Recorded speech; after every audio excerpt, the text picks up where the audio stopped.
कविता अपने 3 साल के बच्चे को गोद में लेकर के माता वैष्णो देवी के दर्शन के लिए जाती है, क्योंकि दोस्तों उसने मन्नत मांगी थी जब उसका बच्चा पेट में था कि अगर बच्चा सही सलामत दुनिया में आएगा तो वो माता वैष्णो देवी के चरणों में माथा टेकेगी और उस बच्चे का मुंडन कराएगी। तो दोस्तों वो अपने इस फर्ज को निभाते हुए माता वैष्णो देवी के दर्शन के लिए जाती है। उसके साथ में उसके माता पिता और उसका छोटा भाई भी जाता है। गली मोहल्ले के लोग भी उसके साथ माता वैष्णो देवी के दरबार में जाने के लिए उससे कहते हैं। तो दोस्तों वो कुल मिलाकर के सभी लोग एक बस करते हैं और बस से माता वैष्णो देवी जो नगरकोट वाली माता है उनके दर्शन के लिए जाते हैं। दोस्तों माता जो वैष्णो देवी हैं उनका जो मंदिर है वो बहुत ही ऊंचाई पर है।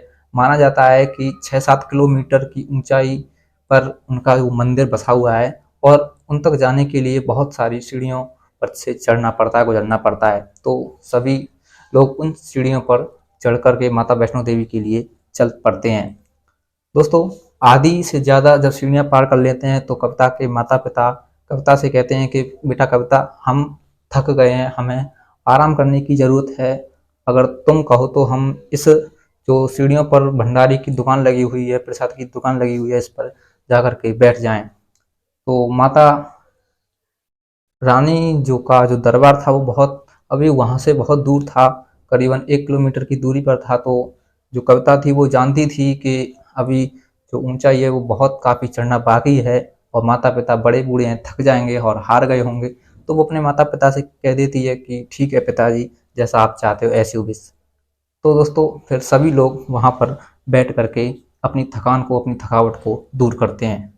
सभी लोग 10 मिनट तक वहाँ बैठते हैं और माता वैष्णो देवी का भजन कीर्तन करते हैं।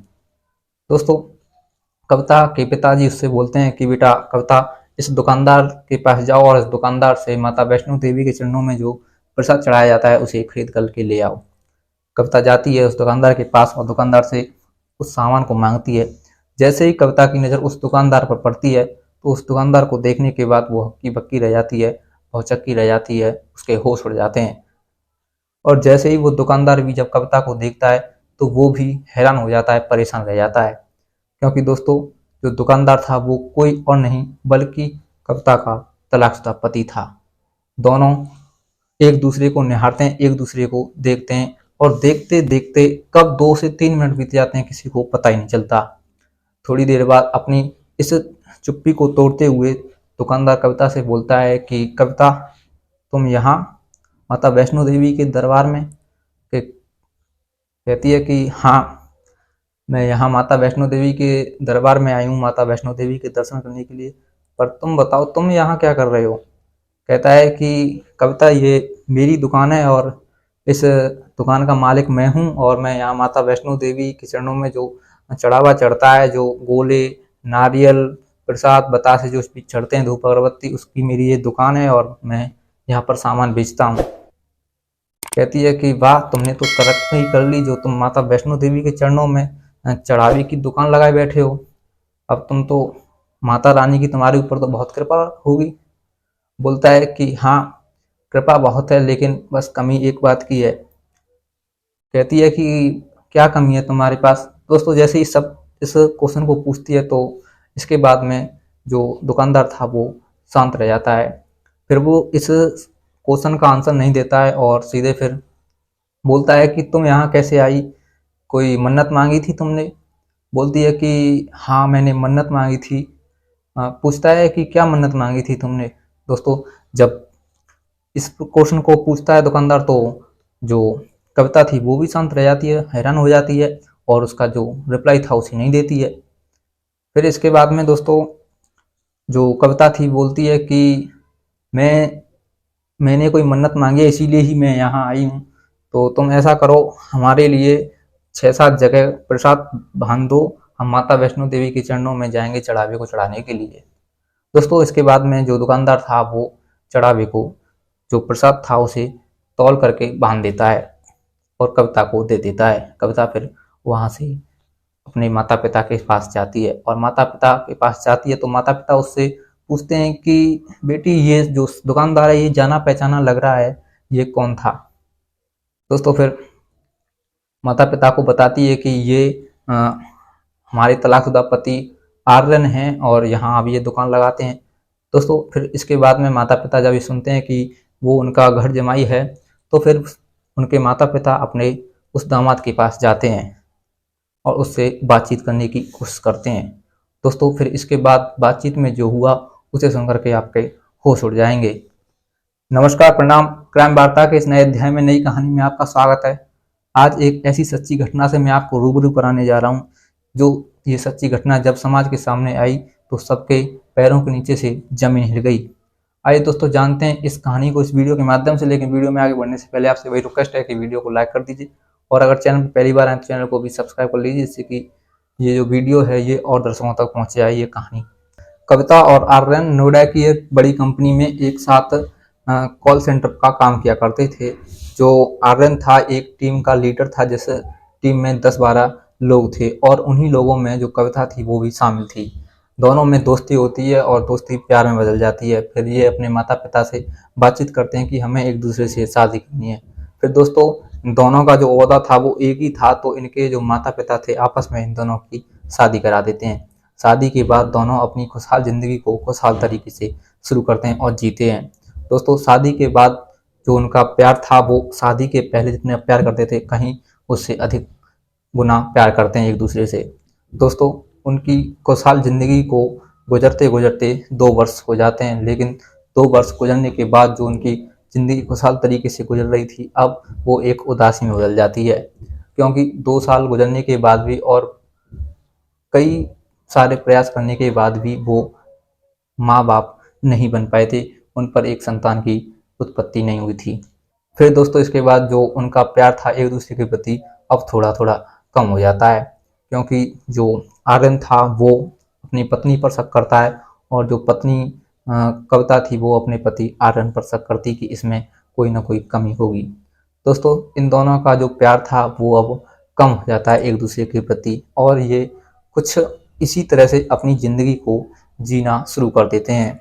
दोस्तों ऐसे ही गुजरते गुजरते अपने जीवन को गुजारते गुजारते इन्हें 3 वर्ष गुजर जाते हैं और 3 वर्षों के गुजरने के बाद भी इन्हें अभी तक संतान की उत्पत्ति नहीं होती है। दोस्तों एक दिन ये आपस में एक दूसरे से बातचीत करते हैं कि जो आर्यन होता है कविता से बोलता है कि देखो कविता, अगर कमी तुम में है तो मैं तुम्हें छोड़ दूंगा और अगर कमी मुझ में है तो तुम मुझे छोड़ देना। हम दोनों एक साथ अभी किसी डॉक्टर के पास चलते हैं अपना चेकअप कराने के लिए। दोस्तों जो कविता थी वो अपने पति आर्यन की बातों को मानते हुए उन बातों से सहमत होते हुए एक डॉक्टर के पास दोनों लोग चले जाते हैं और डॉक्टर से अपना परामर्श लेते हैं कि ऐसी ऐसी बात है। तो डॉक्टर उनसे बोलता है कि ठीक है। दोस्तों फिर इसके बाद में जो डॉक्टर होता है उन दोनों का डीएनए चेकअप करता है और उनसे बोलता है कि तुम अपनी ये जो रिपोर्ट है वो 15 दिन बाद लेकर के आ जाना। दोस्तों दोनों वहाँ से अपना डीएनए और यूरिन टेस्ट जो दे करके वहाँ से घर चले जाते हैं और 15 दिन गुजर जाते हैं और 15 दिनों के बाद फिर दोनों उसी डॉक्टर के पास जाते हैं अपनी रिपोर्ट को लेने के लिए। जब रिपोर्ट वो लेते हैं तो उस रिपोर्ट के देखने के बाद दोनों हैरान हो जाते हैं, परेशान हो जाते हैं, क्योंकि दोस्तों इस रिपोर्ट का जो सबसे ज़्यादा असर था वो कविता पर पड़ता है, क्योंकि उस रिपोर्ट में साफ साफ लिखा था कि कविता में कमी है और वो माँ नहीं बन पाएगी। दोस्तों उस रिपोर्ट को पढ़ने के बाद मानो जैसे कविता का संसार ही उजड़ गया हो, उसकी पूरी दुनिया ही खत्म हो गई हो। उसने अपने आप को गम के कुएं में धकेल लिया। अब वो दिन रात इसी सोच में पड़ी रहती कि अब उसका जीवन आगे कैसे कटेगा। दोस्तों जहाँ जिस वक्त में आर्यन को उसके पति को उसका साथ देना चाहिए था, उसी वक्त में वो उसे उसका साथ छोड़ देता है, क्योंकि उन दोनों ने बातचीत पहले से ही तय कर ली थी कि अगर तुम में कमी हुई तो तुम मुझे छोड़ दे, मैं तुम्हें छोड़ दूंगा, और अगर मुझ में कमी हुई तो तुम मुझे छोड़ देना। दोस्तों फिर इसके बाद दोनों एक दूसरे से अलग हो जाते हैं। जो आर्यन था वो अपनी पत्नी कविता को तलाक दे देता है और उससे दूर हो जाता है। दोस्तों दूर होने के बाद में अब आर्यन जो था अपनी ज़िंदगी को अच्छे से एंजॉय करता है और एक दूसरी पत्नी ला करके एक दूसरी लड़की से शादी कर लेता है। और इधर जो कविता थी वो गम की अंधेरे में खोई हुई रहती थी और अपनी ज़िंदगी को बस ऐसे ही जीने की जगह काट रही थी। वो हमेशा दुख में ही रहती थी। उसने कई सारे प्रयास किए मरने के। एक दिन वो पंखे से लटकने की कोशिश करती है, लेकिन उसके माँ बाप उसे बचा लेते हैं, बोलते हैं कि बेटी ऐसा करना उचित नहीं है, ठीक नहीं है। दोस्तों एक दिन वो नदी में भी कूदती है, एक दिन छलांग लगा देती है पुल से। तो जब वो पुल से छलांग लगाती है तो उसके गांव के लोग नीचे खेतों में काम कर रहे थे, तो दौड़ते हुए देखते हैं कि कोई लड़की कूदी है, तो वो जाते हैं और वहां से उस लड़की कविता को बचा कर ले आते हैं। दोस्तों यहाँ पर भी जो कविता थी उसकी ज़िंदगी बच जाती है। वो कहते हैं ना कि जिसको मार ना सके कोई, उसको कोई नहीं मार सकता है, और ऐसा ही होता है कविता के साथ में। कविता अपनी ज़िंदगी को फिर एक और दिन नष्ट करने की कोशिश करती है। वो चूहे मारने की दवा लेकर के आती है और उसे खा लेती है। दोस्तों चूहे मारने की जो दवा होती है वो ज़्यादा असरदार नहीं होती है, केवल वो चूहों पर ही असर करती है।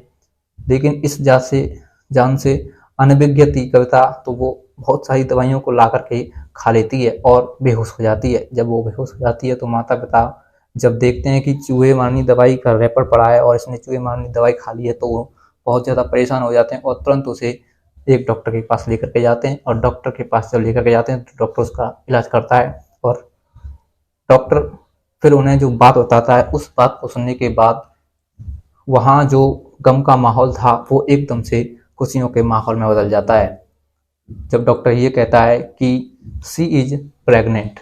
दोस्तों इस बात को सुनने के बाद में उन सभी में खुशी की लहर दौड़ उठती है। दोस्तों इस बात को सुनने के बाद में जो कविता थी वो खुशी से झूम उठती है, उसकी खुशी का कोई ठिकाना नहीं रहता है। फिर सभी लोग घर चले जाते हैं और घर पर ही अपनी ज़िंदगी को गुजारते हैं।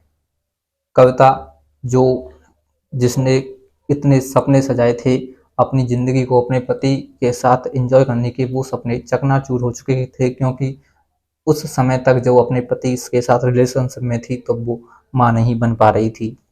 अब वो दोस्तों इस बात की जानकारी को अपने पति को दे भी नहीं सकती थी, क्योंकि उसके पति ने दोबारा से दूसरी शादी कर ली थी। फिर इसके बाद में कविता ने अपनी जो जीवन था उसे मंजूर किया कि वो अब बिना पति के ही अपनी ज़िंदगी को जिएगी अपने बच्चे के साथ में। तो वो फिर भगवान से प्रार्थना करती है, माता वैष्णो देवी से, कि हे माता वैष्णो देवी, अगर मेरा बच्चा सही सलामत पैदा होगा तो मैं तेरे ही चरणों में आकर के माथा टेकूंगी और बच्चे का मुंडन तेरे दरबार में ही करूंगी। दोस्तों इसके बाद 6 से 7 महीने गुजर जाते हैं और 7 महीने गुजरने के बाद उस पर एक लड़का पैदा होता है। लड़के का नाम वो राहुल रखती है और राहुल के साथ वो अपनी ज़िंदगी को खुशी खुशी से जीती है। उसके माता पिता उससे कई बार कहते हैं कि बेटा शादी कर लो, ऐसे ही तुम ज़िंदगी को कैसे काटोगी, हम बड़े बूढ़े हो गए हैं, हम तुम्हारा लालन पालन नहीं कर पाएंगे। तो कहती है कि ठीक है पिताजी, अगर मैं तुम पर बोझ बन रही हूँ तो मैं यहाँ से चली जाऊँगी, लेकिन मैं कभी भी शादी नहीं करूँगी। दोस्तों माता पिता कर भी क्या सकते थे, उनकी बेटी जिद कर रही थी कि वो शादी नहीं करेगी तो नहीं करेगी। तो माता पिता कहते हैं कि ठीक है बेटी, अगर तुम्हारी ऐसी इच्छा है तो तुम शादी बिल्कुल भी मत करो। दोस्तों इसके बाद में जो कविता थी वो अपनी मेहनत करती है, जो उसने कॉल सेंटर की जॉब करती थी उसी में जाती है और दोबारा से कॉल सेंटर की जॉब करती है। दोस्तों इस तरह से वो अपना आगे का ज़िंदगी को गुजारती है और अपना लालन पालन करती है। 3 साल गुजर जाते हैं और 3 साल गुजरने के बाद वो माता वैष्णो देवी के चरणों में माथा टेकने के लिए अपने बच्चे का मुंडन कराने के लिए जाती है। और जब वहाँ पहुँचती है तो सीढ़ियों पर अपने तलाकशुदा पति आर्यन को प्रसाद की दुकान लगाते हुए देखती है और उसे देखने के बाद दंग रह जाती है। फिर उन दोनों में बातचीत होती है और बातचीत जब होती है तो कुछ इस प्रकार उसे होती है। दोनों एक दूसरे के अतीत के बारे में पूछते हैं कि क्या हुआ, तुमने क्या किया तलाक के बाद में। जब ऐसी बातचीत हो जाती है तो जो आर्यन होता है वो इस कविता से पूछता है कि कविता ये बताओ कि तुम्हारा जो यहाँ आने का उद्देश्य है वो क्या हुआ है। दोस्तों कुछ समय शांत रहने के बाद में फिर कविता अपने पति को बधाई देती है। कविता अपने पति से कहती है कि मेरा एक पुत्र है, वो 3 साल की अवस्था का हो गया, मैं उसका मुंडन कराने के लिए यहाँ आई हूँ। इस बात को जब सुना आर्यन ने तो वो चुपचाप हो जाता है, शांत हो जाता है। उसे समझ में नहीं आता कि जो कविता बोल रही है वो सत्य है या फिर असत्य है। कविता की बातों को सुनने के बाद में वो बौखला जाता है और कहता है कि क्यों मजाक कर रही हो कविता मेरे से। तुमने भी वो रिपोर्ट देखी थी और मैंने भी रिपोर्ट देखी थी कि तुम उस रिपोर्ट में लिखा था कि तुम कभी माँ नहीं बन पाओगी। तो कहती है कविता कि हाँ, लिखा तो था, लेकिन ऊपर वाले का जो लिखावट होती है उसके सामने ये जो डॉक्टर्स की लिखावट होती है ये कुछ भी नहीं होती है। जब भगवान ने मुझे दिया है तो ये डॉक्टर मुझसे नहीं छीन सकते हैं। दोस्तों, उसके बाद में जो आर्यन होता है वो अपने सास ससुर के पास जाता है और उनसे पूछता है कि क्या ये बात सही है। तो उसके सास ससुर भी उस आर्यन से बोलते हैं कि हाँ, ये बात सत्य है। दोस्तों, इसके बाद में जो आर्यन था वो अब फूट फूट करके रोने लगता है और कविता से माफ़ी मांगने लगता है कि कभी कविता मुझे माफ़ कर दो। दोस्तों, कविता जो थी वो अपने पति को माफ़ कर देती है। कहती है कि तुम मुझसे माफ़ी क्यों मांग रहे हो, ये तो दुनिया का उसूल है, रिवाज है कि कोई भी पति अपनी बांझ पत्नी को अपने साथ नहीं रख सकता है। दोस्तों, इसके बाद में जो कविता थी वो अपने पति आर्यन को क्षमा कर देती है, माफ़ी दे देती है। फिर इसके बाद में कविता अपने पति से उसकी लाइफ स्टाइल के बारे में पूछती है, अतीत के बारे में पूछती है कि तुम्हारी पत्नी अब कैसी है। तो पति आर्यन अपनी पत्नी के बारे में बताता है कि जो उसने उस लड़की से शादी की थी उसने उसे धोखा दे करके उसका जो सारा पैसा था उसे लेकर के चली गई। दोस्तों, इस बात को सुनने के बाद में कविता हैरान हो जाती है, परेशान होती है और फिर आर्यन से कहती है कि इसीलिए तो मैंने दूसरी शादी नहीं की। क्या पता जब पहले पति ने मुझे धोखा दे दिया तो दूसरा पति भी मुझे धोखा दे दे। इस बात को सुना कि कविता ने अभी तक शादी नहीं की है तो जो आर्यन था वो कहता है कि कविता, अगर तुम बुरा न मानो तो मैं तुमसे एक बात कहना चाहता हूँ। कविता कहती है कि कहो क्या बात है। बोलता है कि कविता, अगर तुम मुझे माफ़ कर चुकी हो मैं जानता हूँ, तो तुम मेरी एक बात और मान लो, इस बच्चे को मेरा बच्चा मान लो और मुझे इस बच्चे का बाप मान लो। कविता इस बात को सुनती है तो हैरान हो जाती है, परेशान होती है, कहती है कि ये बच्चा तो आपका ही है, आप ऐसा क्यों बोल रहे हो। कहती है कि क्योंकि जब ये बच्चा पढ़ने जाएगा तो इसे एक बाप की ज़रूरत होगी और तुम मुझे तलाक दे चुकी हो, तो तुम अब इस बच्चे का जो पिता का नाम लिखा जाता है उसमें किसका नाम लिखोगी। तो कहती है कि जाहिर सी बात है, मैं तो आपका ही नाम लिखूंगी। कहता है कि जब ये बच्चा बड़ा होगा तब तुमसे पूछेगा कि इसका मेरा पिता कौन है, तो तुम क्या कहोगी, और पूछेगा कि कहाँ है पिताजी, तो कि तुम क्या कहोगी। दोस्तों, इस बात को सुनने के बाद में जो कविता थी वो भावुक हो जाती है और फिर अपने पति से कहती है कि सही कहा तुमने। दोस्तों, फिर दोनों इमोशनल हो जाते हैं और एक दूसरे की लाइफ में दोबारा से आने की बात करते हैं। कविता अपने पति से कहती है कि देखो, तुम्हारी अब पत्नी नहीं रही है, मैं चाहती हूँ कि तुम मुझे अपनी पत्नी बना लो। जो आर्यन होता है वो भी अपनी पत्नी से कहता है कि तुमने अभी तक शादी नहीं की है तो मैं चाहता हूँ कि तुम मुझे अपना पति बना लो। फिर दोस्तों, दोनों जो थे एक दूसरे की बातों से सहमत हो जाते हैं और फिर दोबारा से माता वैष्णो देवी के चरणों में जाकर के अपने बच्चे का मुंडन कराने के बाद में माता वैष्णो देवी के चरणों में ही एक दूसरे से शादी कर लेते हैं और अपनी आगे की ज़िंदगी को दोबारा से उसी तरह से खुशहाल तरीके से जीना शुरू कर देते हैं। तो दोस्तों, ये थी आर्यन और कविता की कहानी। कैसी लगी? अगर कहानी अच्छी लगी तो वीडियो को लाइक कर दीजिए। चैनल पर अगर पहली बार विजिट किया है तो चैनल को भी सब्सक्राइब कर लीजिए, जिससे कि ये जो वीडियो है और ये संदेश जो है इस वीडियो के माध्यम से वो और लोगों तक पहुँचे कि उन्हें ज़िंदगी में क्या करना है और क्या नहीं करना है। तो इस कहानी के द्वारा मैं आप सभी से केवल यही कहना चाहूँगा कि संघर्ष ही जीवन है और जीवन ही संघर्ष है। आपकी पत्नी, आपका पार्टनर, आपका पति आपके लिए ही इस दुनिया में है और आपसे ही प्रेम करते हैं। तो आप अपने पार्टनर को अगर कोई रोग हो जाता है तो उस रोग से विचलित होकर के उसका साथ न छोड़ें, क्योंकि दोस्तों ये जो रोग होते हैं ये प्राकृतिक होते हैं, कोई भी व्यक्ति इन्हें खुद से नहीं करता है। और आप उस व्यक्ति को अगर उसके रोग में सहारा नहीं बनोगे तो फिर वो व्यक्ति कहीं का नहीं रहेगा, क्योंकि दोस्तों जिस व्यक्ति को कोई रोग होता है केवल वही व्यक्ति जानता है कि उस पर क्या बीत रही है, क्या गुजर रही है। तो आपसे केवल वही रिक्वेस्ट है कि अपने पार्टनर का साथ न छोड़ें किसी भी सीमा में, किसी भी हद में।